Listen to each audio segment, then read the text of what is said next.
Put your hands on your head, on your head.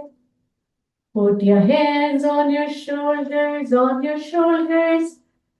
Put your hands on your lap and sit up straight and tall. Put your hands on your bellies, on your bellies. Side arm, everyone. The topic for today is engaging toddlers. Okay. But guess what? All my years of teaching preschool, I taught the 2s and 3s. Year after year, for many years, I taught the 2s and 3s.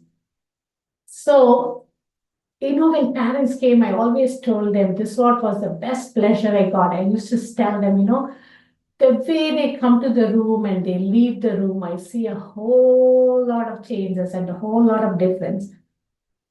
So, like Swami says, this is the age where it's all about pure love. They give you the pure and unconditional love. And I could experience that year after year. Let's start from the beginning. Who are toddlers? Toddlers are children between the ages of 1 and 3. And so many things happen at this age. They are like, their brain is constantly learning. They're exploring from all their senses, okay? They are learning from their touch, from their ears, from smelling, tasting, feeling. It's like a sponge. So many things are going at that age between 1 and 3. So at that age, it's very, very important for them to have consistent and caring adults who keep them really safe and they develop the trust. And what is our role in this as teachers or parents?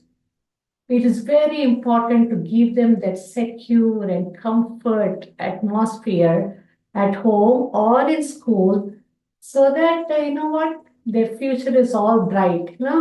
Like our own Swami says, from inside, we have to be happy. So it will be shown for the children, and that's what is so important at the toddler age. Let's see what Swami talks about on parent involvement. The parents, teachers, and elders must set a good example. The home atmosphere must be purer, more holy. The children must learn by observation that their parents are happy and without anxiety because they have full faith in God and know that whatever happens is for the best. Two things that Swami is really saying here. For me, this is my takeaway from this message of Swami. One is, how babies at that age, it's all about attachment. For them, it's all about attachment. So just there has to be a consistent adult for them to take care of them. So they know that there's somebody to take care of my need. When I'm crying, there's somebody to lift me, hold me, and comfort me. They have the security. Then when they're hungry, there's somebody to feed me. When I feel wet, there's somebody to change me. So these are the things.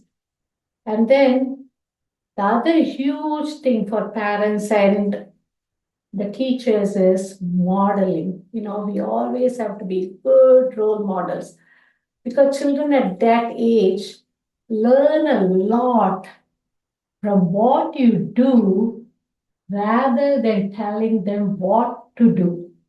Okay?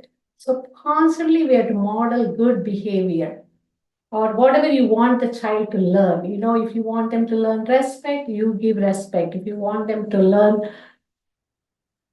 being kind, you have to show them kindness. Those are the things. Modeling is a huge thing.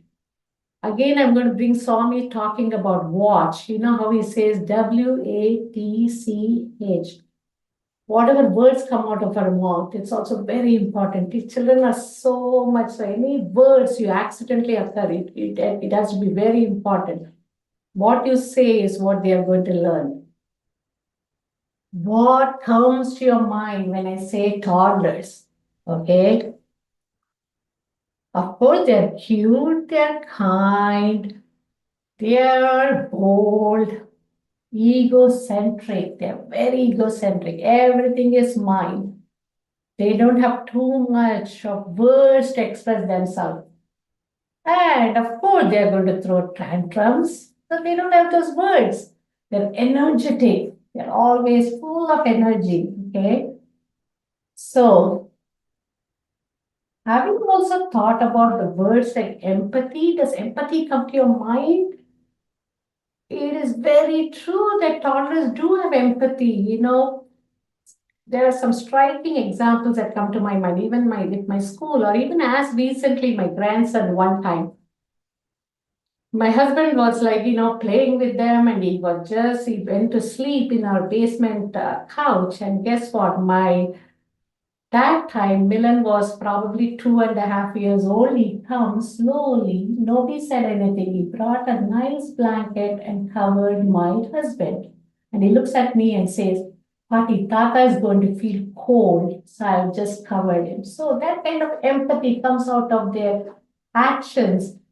And one time, when I was in Columbus, Ohio teaching, it was a day when everybody was leaving. At that time when it used to be 5 o'clock, 5:15, the parents come to pick up children at that time. We were in the room and each parent comes, the other children are looking, oh, when is my mommy going to come or when my daddy is going to come.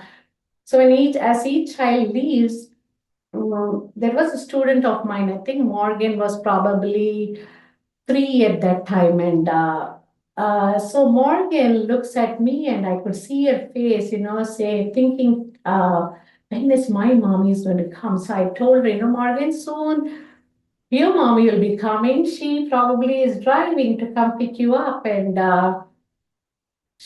most of these toddlers or the students think that the teachers live in school. She must have thought I live in school. Out of blue, she asked me, this is my favorite thing. She asked me, Rupa, she asked me, are you going to go home? I said, of course, Morgan, I'm going to go home. And I said goodbye to all of you. Rupa gets to go home. She looked at me and said, so do you have a home? I said, yeah, I do have a home. I have my husband at home. I have my 2 boys at home. Then she looks at me and says, do they keep you warm and cozy? I said, you know what? Of course, they do keep me warm and cozy. So these are the empathy, these are the caring things that they talk. And have you seen those toddlers? I remember every time when my grandkids come home, when they water my plants, I see that particular year I get beautiful roses or beautiful flowers. They are my little helpers to water my plants. So definitely, when you have a toddler at home, please take their help to water your plants. Okay, so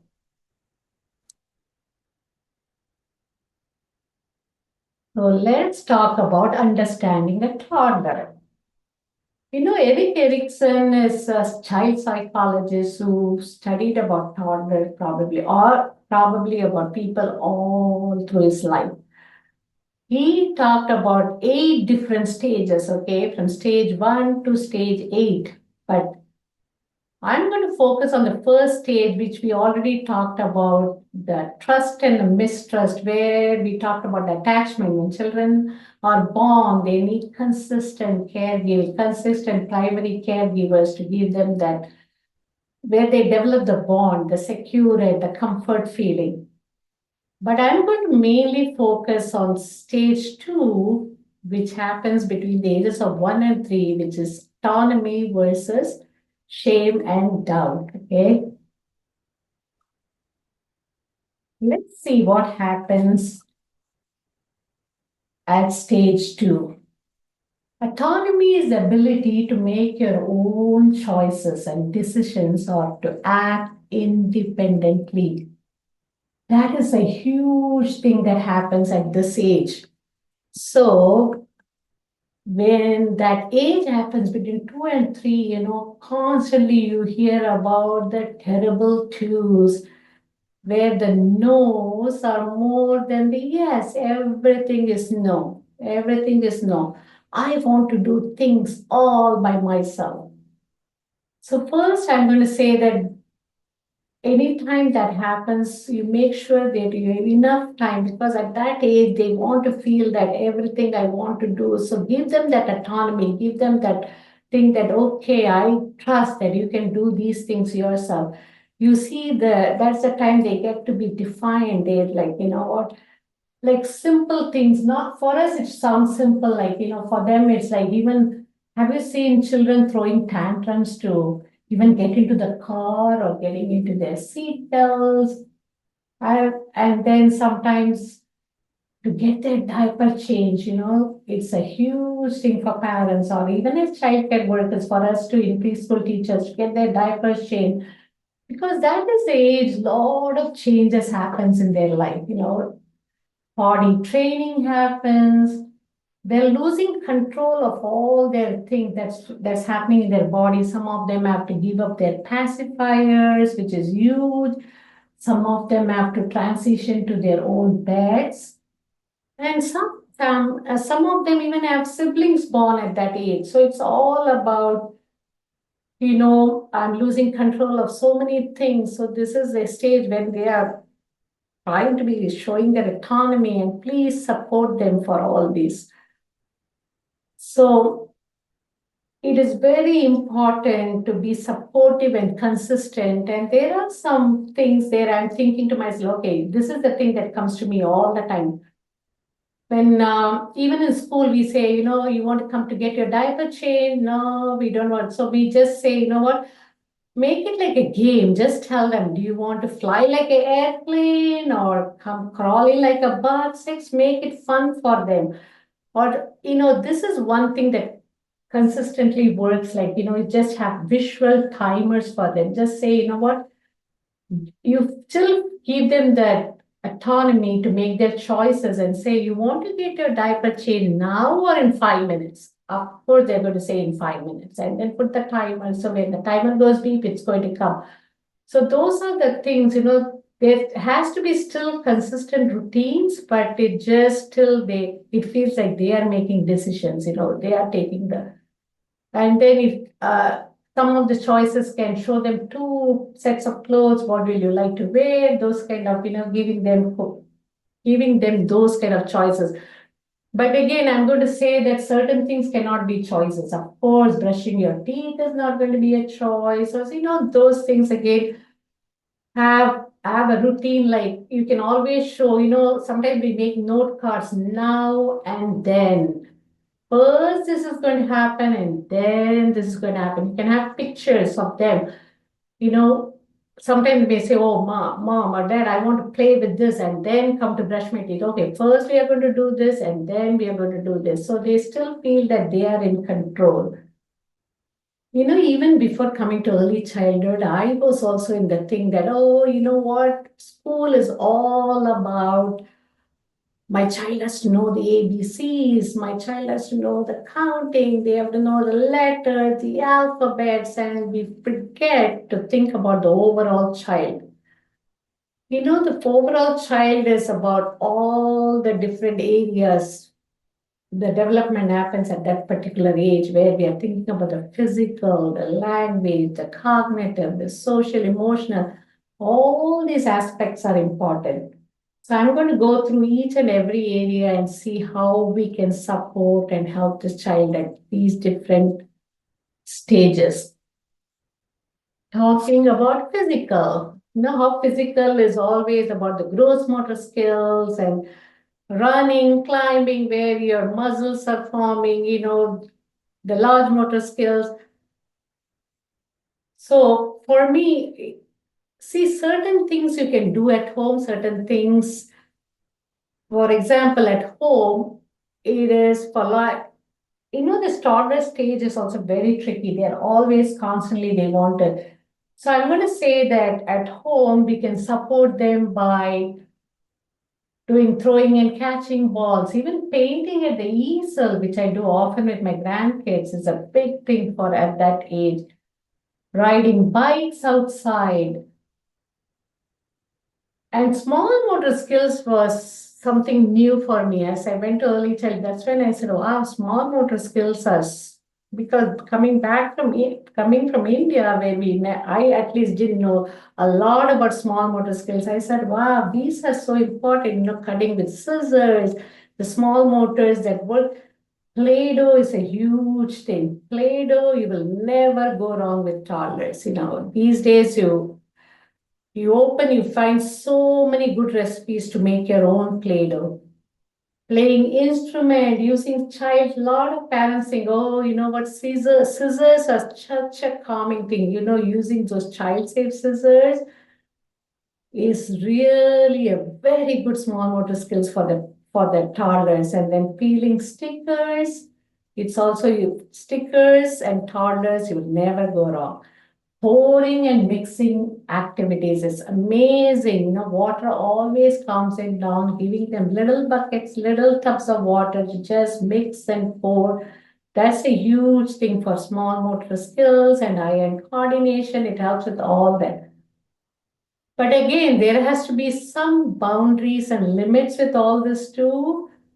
It's, they don't want to hear the word no.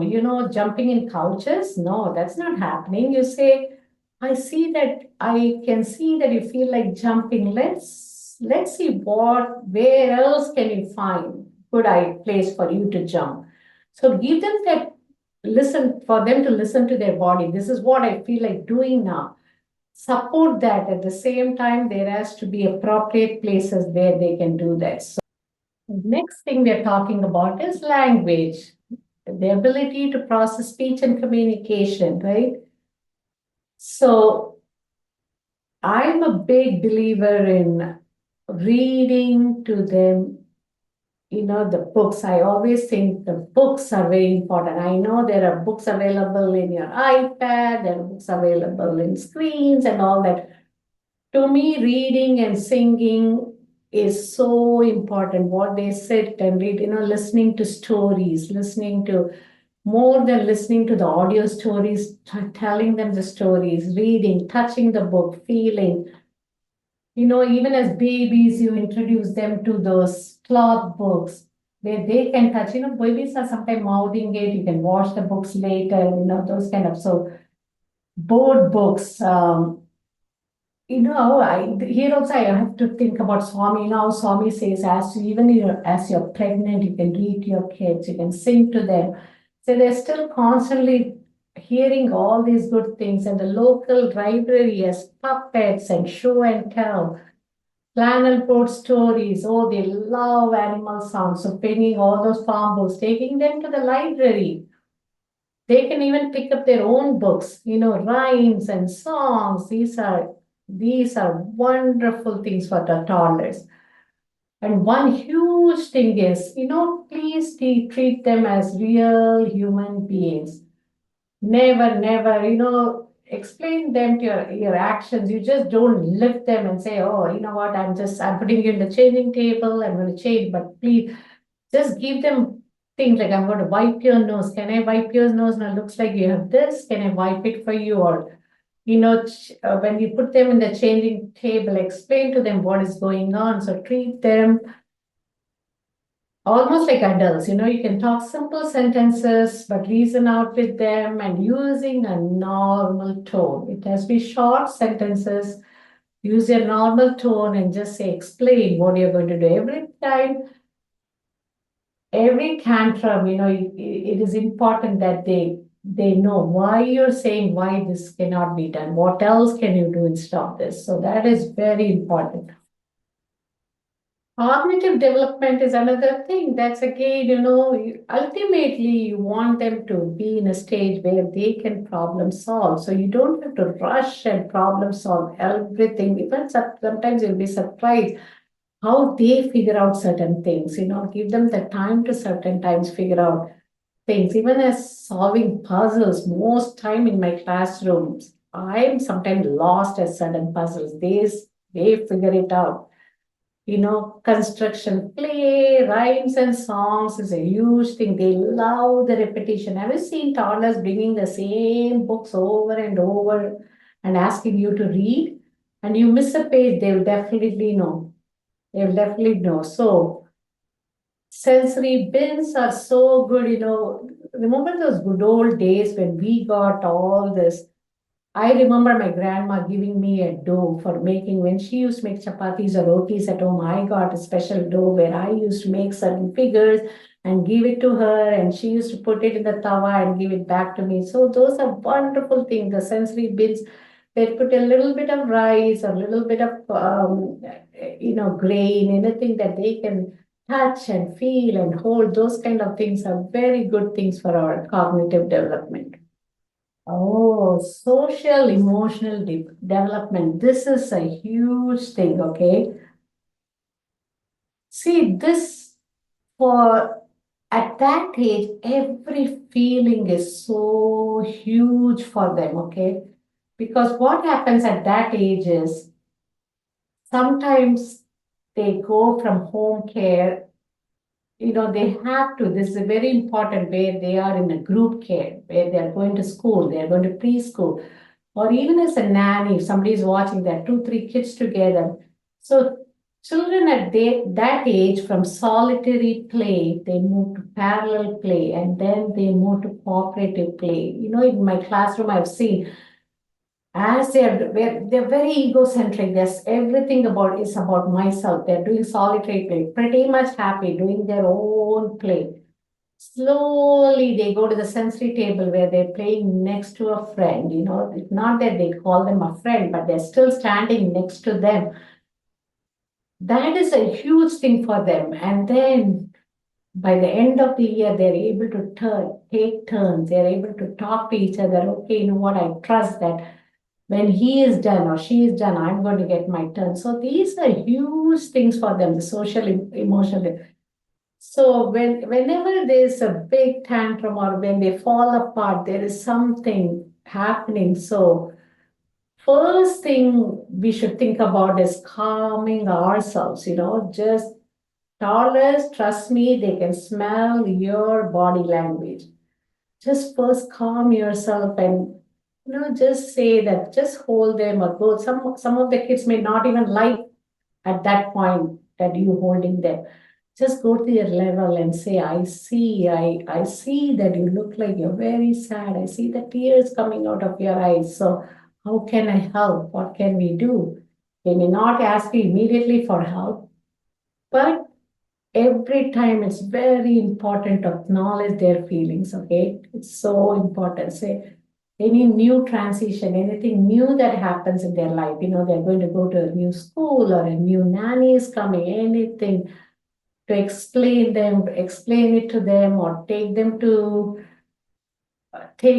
for example, if they're starting a school, it's important to take them to the school or introduce them to the school teacher even before they start going to school. So these kind of routines are very important, and having a consistent routine is very, very important for them to develop a trust. Even in school, they can pretty much, they know what is happening throughout the day. Our days are similar the whole day. The routines and transitions are pretty much similar. We tell them, what, there's 10 minutes before cleanup. They are preparing the child. This is what is going to happen next. Then we put the timer. So even at home, just to have the same kind of routine and something different is happening, just explain to them. If we have a field, if you have somebody visiting a school, if a firefighter is coming, we always explain to the kids what is different happening that particular day. So children are pretty much ready to what is going to happen for them. And then certain times, I've even asked parents to bring their favorite stuffed toy or their family picture for them to feel safe and have that kind of comfort. So even at home, one another thing that came to my mind is, in schools, what happens when they have this huge feelings, we always have a cozy corner. Some of them, we have 12 kids at one time. It's not that we're getting we acknowledge feelings, but certain times they need their own time to get over their complete sadness, some complete uh, feeling. So what we tell them is to go to the cozy corner. We call it a cozy corner where we have a couple of pillows, we have the feelings book, we have a couple of puppets.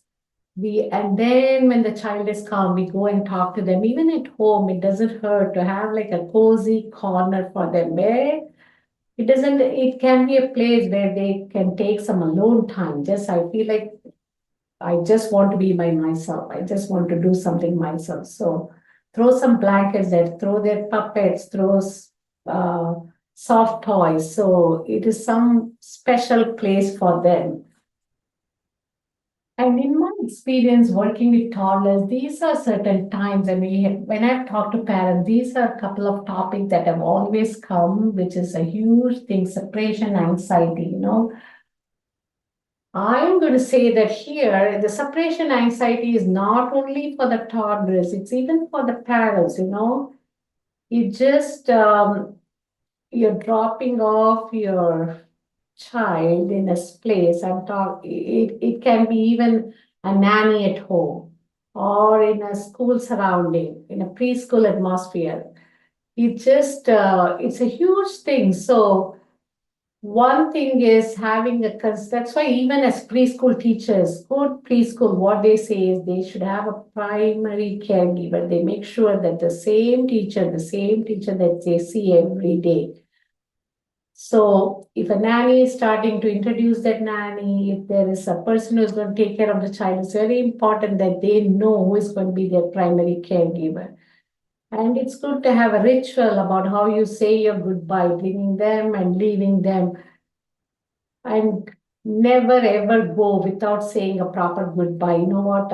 My child is sad at this time. I'm just going to quickly run away or something. No, that doesn't work. Just make sure you say goodbye to that child. Oh, it's going to be hard.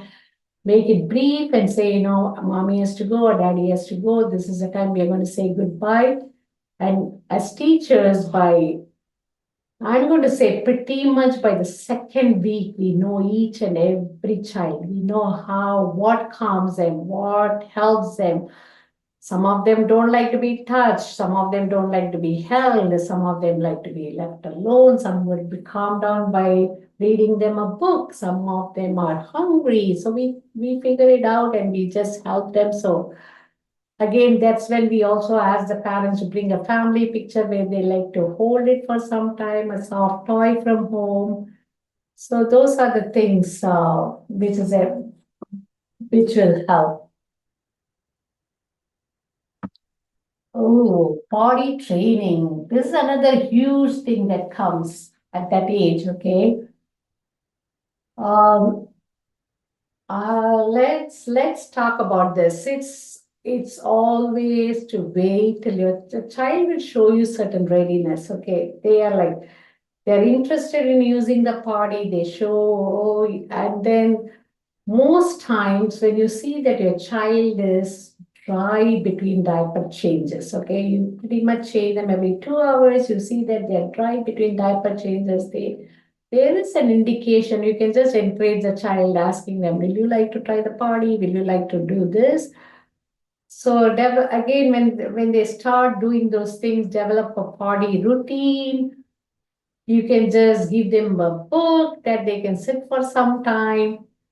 And then a lot of parents I've also seen, sometimes one huge thing is rewards like treats will never help. It will be more for the treats rather than using the potty. So I'm going to say that's not a good idea. Just stickers can help, or putting the other thing I had to do a research for potty training since I taught that age for so many years. I was just curious, I said, let me see what happens at that. So I did a huge research and found out that girls get trained faster than the boys. And then they say avoid the pull-up, because pull-up, what happens is when they are ready to get potty trained, they don't like the wet feeling. The diaper, once it's wet, they don't like that feeling. So The pull-up totally hides it from them. So we always say, try avoiding the pull-up. At night time, it's okay as they're getting potty trained, but pretty much during the day, it's best to have stick to diapers. And sometimes you see that your child is hiding when they're trying to poop or something. That is a big indicator of them showing that they're getting ready to get potty trained. Nobody wants to come and get their diaper changed when they're playing. So it's always good to give them those visual timers and say, I'll save your toy. It's, just come ask them, do you want to come now or in 3 minutes, now or in 5 minutes? So those kind of visual timers are very good for potty breaks or potty timings, right? And then take them for shopping for some fun underwear. Yeah, so that will motivate them too. And guess what? If regression happens for some reason, some changes that's happening in their child's life, anytime they get regression happens, okay. It's okay. So far, it's frustrating for the child. It's just give it up and say, it's okay. Let's get you back in diapers. It's going to happen in a few more months. Okay. So, the next thing is biting. This is another big thing that comes. Nobody wants to hear about biting. As preschool teachers, we have handled many times the child who gets bit, the parents are upset. Of course, they're upset, but it is again a very much age appropriate things that happens with toddlers. They don't have the immediate words. They don't have somebody's grabbing my toy, I'm going to be defensive, I'm going to do this instead of using my words, but there has to be a good support for them. It's not that I'm going to say, be firm with them, biting hurts. Just go to their level and say, you have to be calm and say, biting hurt. Did you see what happened? Never say to them, can you say sorry to her or sorry to them? No, sorry is something they don't understand. It's just like, those are not the words. Just say, how do you think that made him feel? Look at it. Get them involved in cleaning this particular child. Take them and get them involved in helping you clean his wound, clean the other child's wound, or say, what can you make him feel better? What can we do? And there are great books for this. There are so many social stories which has helped. Teeth are not for biting. Hands are not for hitting. Feet are not for kicking. Germs are not for sharing. Those are many of the social books. Those books are very good books to read to the child. Voices are not for yelling. So again, it is very important for us to keep calm and make sure you take care of the child who got hurt first, and then definitely help the other child who did the act also. This is another huge thing that happens in the toddler's life is when they become a big brother or a big sister. It's always reading books to them, getting them ready for the big brother or big sister. It's more for them not to talk about the new baby, okay? Just they don't care for the new baby at that time. Absolutely, it's all about me. It's all about me. So give them that kind of, talk about them. What is going to happen for you? What can you do helping mommy or daddy at that time? How big you are? What can you do? Can you read a book to your big sister? Can you help me with the diaper? Can you carry this book or can you carry this blanket for the baby? Give them all the importance than talking more about the baby. And then praise them for positive behavior. It's not like you constantly have to praise them for things, but it's praises like, oh, you did great. No, just like explain the action, what they did. Oh, look at you. I see that you can do this all by yourself. You could bring that milk for mommy all by yourself.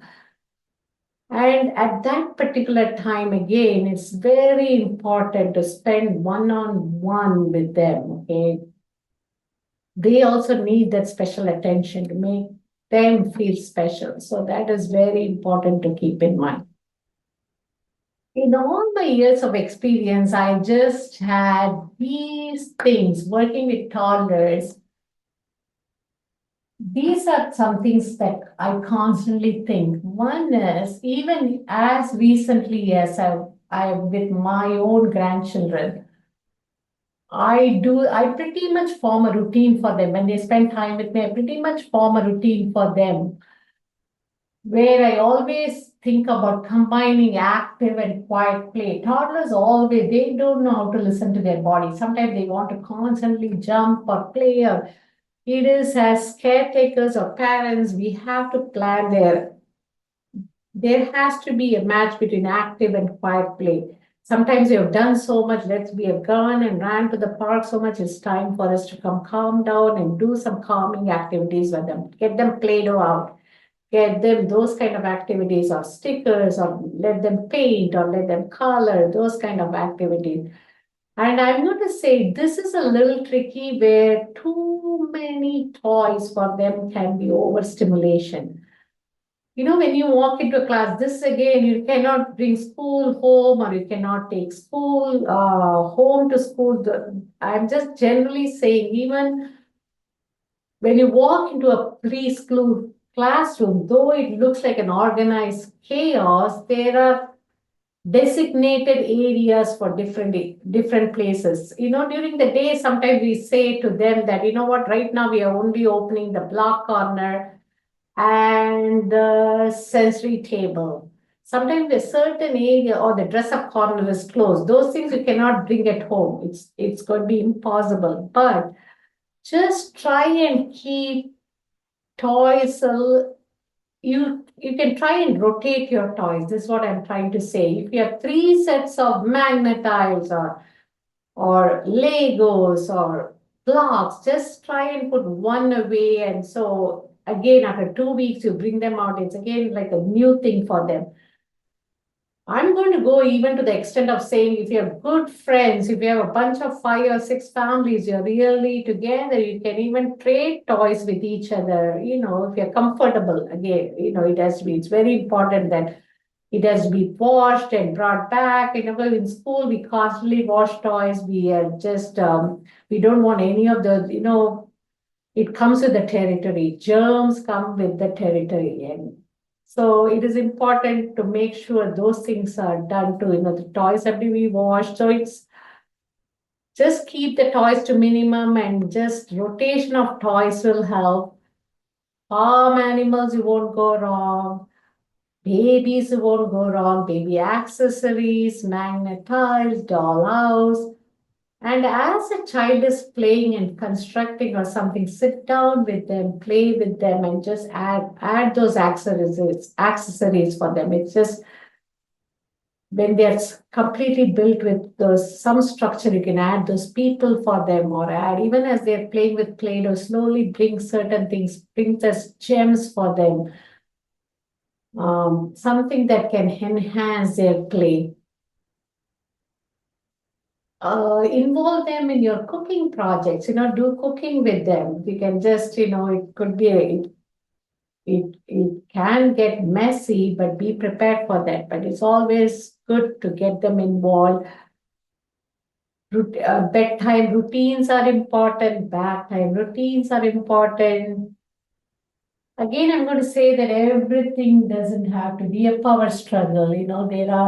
There are certain days, even I am guilty of this sometimes.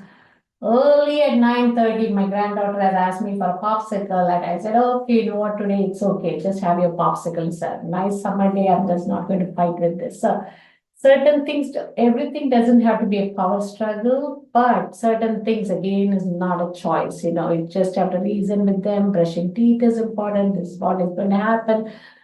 I'm not going to brush my teeth. Bring those books out again and say why brushing the teeth is important. What happens when you get those germs? Explain to them, this is why mommy and daddy are telling you. This is the safety. This is why you have to wear a car seat. Not exactly at the time they're crying, but later bring that to them and explain to them why you tell certain things. Again, the visual pictures, even having their own pictures, them doing certain things these days.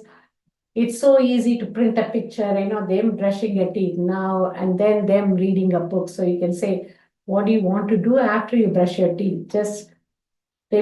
I'm just saying, if they want a book, say book will wait after you brush your teeth. So now and then, clean up games and songs, it just like, just don't ask them to clean up, just say, oh, let's see, oh, where do you see this? I always make this cleanup song. Can you pick up the red toy? Who is going to pick up all the red squares? Who is going to pick up all the green ones? Make everything like a play. I see, this is what I do. I see, there's a red bike under the tree or under the couch. So make it like a song, everything just random song. They definitely will come and help you clean up. Just make it fun for them.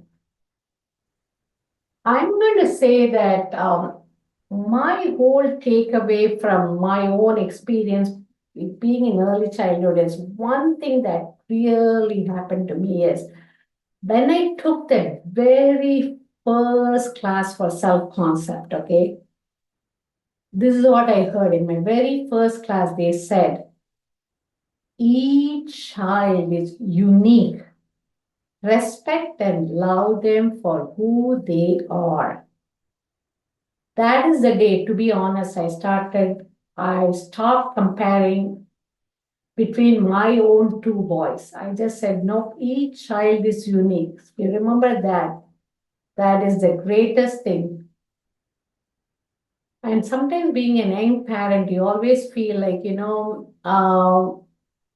I am going to still use this word guilty because I didn't make up that word. Sometimes parents have told me, Rupa, I feel guilty leaving my child for this many hours, or leaving with them a nanny. Please, Joe, that's why there are preschools, there are nannies. So it's very important they get what they are getting throughout the day. And you are in a place where you're doing what you're good at, your expertise, you're just going and giving that back to the community, and your children are in a safe place. So shop and make sure you find those good preschools like the NACI accredited schools, the National Association for the Education of Young Children. Those are NACI accredited schools. They are wonderful schools. Montessori schools or nanny. I'm sure you must know where to find good home child care. These are all very important because teachers are also trained and constantly given education for doing these things. Like one time I still remember when I had to, this was actually not even, I started my career in Columbus, Ohio, where I taught in a Christian preschool for 9 years. When I came to Maryland, I taught for a Jewish preschool for another 12 years. Anyway, so one time in my Jewish preschool, after the summer, the new school year was supposed to start. It was the beginning of the school year. And out of the blue, we decided to visit a national park in Arizona or something. We just said we got the tickets. Actually, it was the beginning September school year. And when I applied for taking time off for the first week of school, my director told me, you know what, Rupa, unfortunately, I cannot give you time off because it's a first week of preschool, and I want the children to have the comfort feeling that they are seeing their primary caregiver all the time. I should have known this better, Though at that time I felt a little upset. To this date, I still think about. So preschool have good, responsible adults who are very caring about their profession. They do it with so much passion. So these are the things that come to my mind many times. I still remember this one director who tells, whenever we go on little field trips, sometimes we may be just there is a school bus which visits our preschool, and we take a ride in the even in the same compound, we take the children on a ride, and my director will be telling them, telling the driver, you know what, these are very special cargo which we are sending to with you. So make sure you take good care of them. So Yes, absolutely. And thank you, Sister Rupa, for this wonderful presentation on engaging toddlers and supporting their healthy development while including your personal experiences. You certainly covered a lot in useful topics, but your experience and expertise doesn't stop here. So yes, we'll move over to the Q&A portion of the talk. And we have a few questions from a few sisters. The first question is from a caregiver, a grandmother, who has noticed that her granddaughter is having trouble sharing with other kids at times. So she would like to know, how can she assist in this situation? all right. Sharing, I wonder how old is that granddaughter? I wonder what, oh, the granddaughter is 4. Okay. Yes. You know, that is the time when they start it. Sometimes I even think about Swami, how we didn't start Balvikas till 6. And even when I think about study groups, not say pre-Balvikas or something, it's just at that age, they're all about egocentric. They don't want to share. And that's perfectly okay. Their egos, it's everything is mine.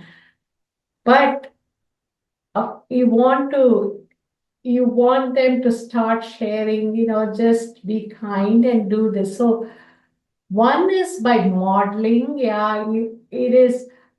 See that particular toy or whatever she doesn't want to share. It's, just ask her.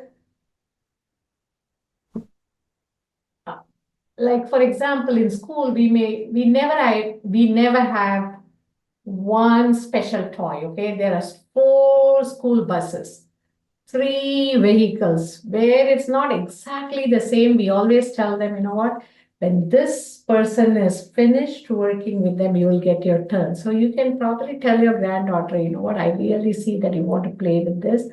How about in 10 minutes or something, you give her a turn or him a turn, and then uh, that is one way that I think, modeling those kind of things to make sure that Yeah, and you also at the mentioned same time, you're saying that you will get your toy back, and you're just like, yeah, encouraging them to share. Yeah.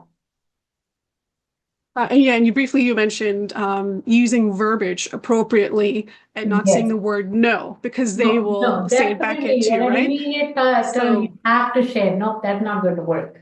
I understand you correct, don't want to yes. share, but what can we say? Maybe, you know what, you have 2 babies. How about you play with this? A lot of time with my own grandkids, I've done that. Yeah. Yeah, and giving the perspective, like you would also want it if someone else had it. Yes. Um, yes, thank you for your input. Just a kind of we'll go on to the next question. Second one is how to deal with students who occasionally request restroom breaks during meditation part of class. So in a way, they're unwilling to participate, or they might think it's boring, or it's something they just think they can't do. What are your thoughts on that? This is also important. Right in the beginning, you have to prepare them. You have to prepare them. Right now, it's 2 minutes of meditation. At that age, I'm going to say, I don't know again what age they are teaching meditation. Even for my group 1, we have done the silent meditation. So it's important to prepare them and say this 4 minutes or 5 minutes, we are going to meditate. Nobody is going to take any restroom breaks. If you feel like using the restroom, let's do it now. Give them the time and the opportunity to do it ahead of time and preparing them. Sairam, and thank you all for the questions. Thank you, Sister Rupa, for answering them. So in closing, just wanted to say that toddlers undergo significant development changes as they grow. Parents and caregivers should aid them in navigating through these changes in providing them with tools and activities that are appropriate based on their developmental stages. Jai Sairam.